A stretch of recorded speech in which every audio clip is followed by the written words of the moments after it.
Hi, I'm Jennifer Sir from the Sewing Room, and today I'm going to talk about sewing opposable curves. What does that mean, opposable curves? It's kind of a confusing little statement there.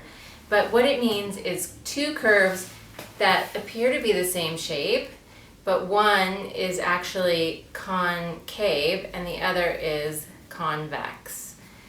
I'm making a moon phases quilt, and I need to sew a bunch of different circles that are, that have like a little wedge on one side.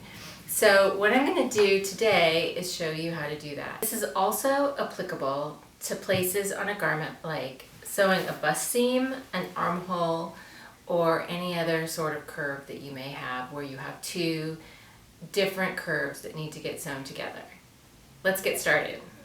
When we're sewing opposable curves, the pinning part is really important. So I have my shapes notched. This one is notched right at the top and at the bottom. And then I also have my little moon crescent. I have it clipped. So you can see the clips right here. I've clipped, my seam allowance is a half, and I've clipped just not quite a half an inch at probably 3/4 of an inch intervals, and I have the center clip as well, that's just a little notch that matches up to this notch over here. So I like to have the convex curve, or the bumpy outy curve, so to speak, on the bottom, and that's because the concave curve has to expand and move around that space. And when you do that, the edge gets really fluttery and it's hard to control if it's underneath, if it's on the back side. So it's much easier to control when the concave part is on the top.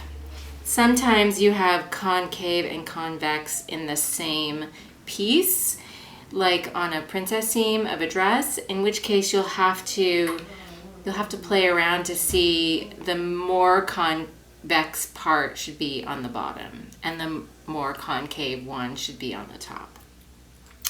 In any case, I'm going to start by matching up my notches, and my first notch is right here on the side. I'm going to put a pin in there, and then I'm going to match up my notches at the top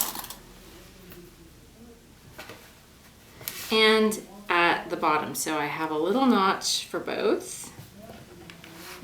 As you can see, it's already a bit unruly. But what we want to do now that you can see why we need to clip it too, because it needs to expand to fit into that space. Like the edge needs to expand to fit the larger edge of the convex curve. So as I have these 3 points pinned, now I'm going to match up my edges and pin in between. And I could do that on every panel piece, but I'm not going to. I'm just going to do it on a few. And what that does is that holds it in place so that the edges are matching, and that the sew line that we're going to sew along here is right along the half an inch. If your pattern is correct, this should work really, really well. So I am just going to continue pinning until I get it done, and then I will stitch it together.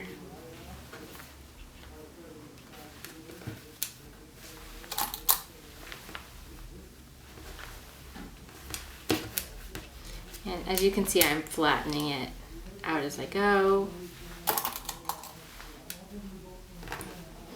And the part that we want most smooth is where we're going to stitch, which is half an inch from the edge, half an inch away from the edge. Okay, so now it's pinned, you can see, and it's time to sew. Now it's time to sew our two curved pieces together. I'm going to start right here at my half-inch guideline, and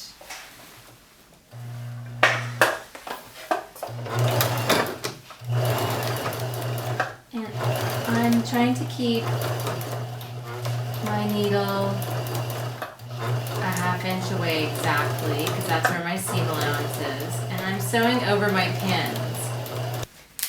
So after you stitch your circle to your wedge to your circle, your little moon shape should look like this. Now we're going to sew the moon into the moon hole, so to speak.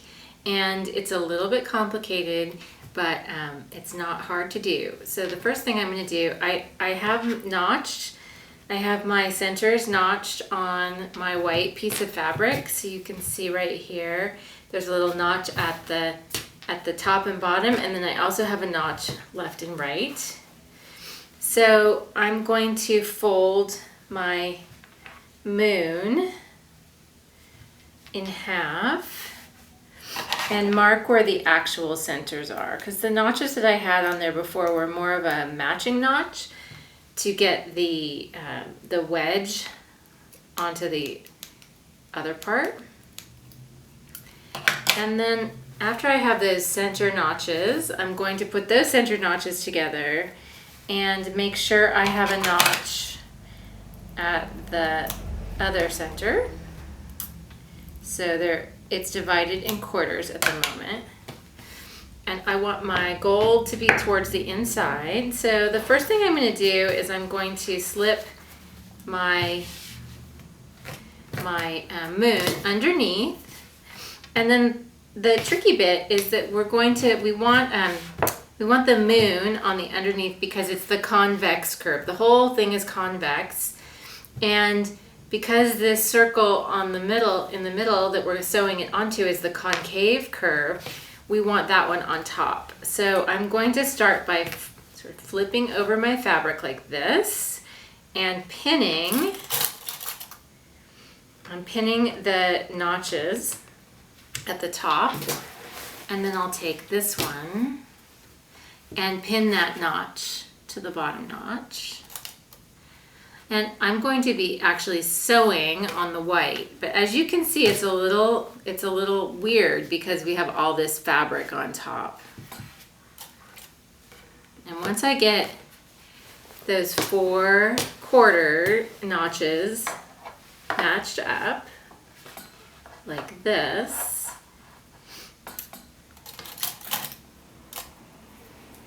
then I can pin in between, and I'm also going to need to clip. So I'll take a pair of snips and I'll make clips, not quite a ½ inch deep because my seam allowance is a ½ inch.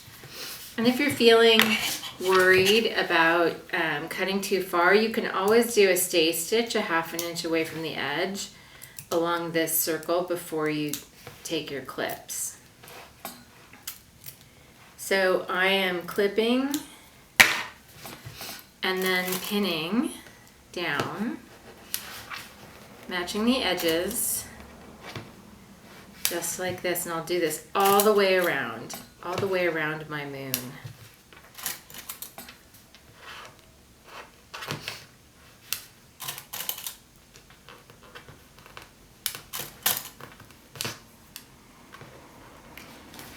And I'll just turn it. I'll turn it for the other quarter. For each quarter, I'll just turn it. I'll clip it all the way around.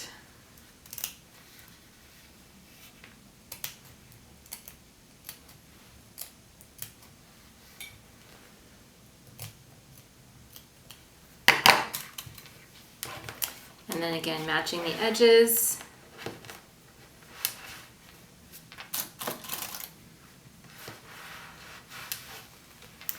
And pinning the white background piece to my moon. And you notice the moon stays flat the whole time on the bottom. Now that I have these 2 sides pinned, I'll rotate and repeat for the other 2 sides. To sew moon to the background. I have the moon on the bottom just like this, and I have the background on top and sort of moved to one side. Then I'm lining the edge up. It doesn't matter where I start because it's a circle and I have to go all the way around. So I'm going to start here, and I'm leaving these pins in just like I did when I sewed the crescent onto the moon, because I need those pieces to really stay where they are. I can take the pins out in the end. So I'm adjusting every few inches, keeping my eyeballs focused on the needle and where the edge of the fabric is hitting the guideline. And I'm also aware of the back or the moon side to make sure it's flat the entire time underneath. As you can see, as we're going around, we have to move the fabric out of the way so it doesn't get all piled up in one place. But it's fairly easy to do if you go slow.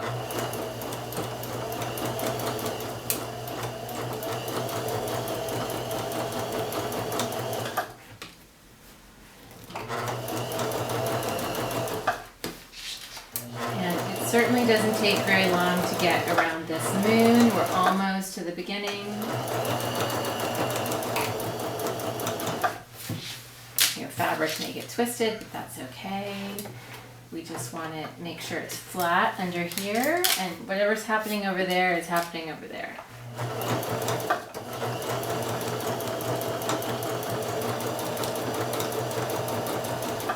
Okay. I've come to my beginning, so I'm going to back stitch, pull this out, and you can see here's the back of the moon, and then here is the front. And I'm going to take my pins out and press it.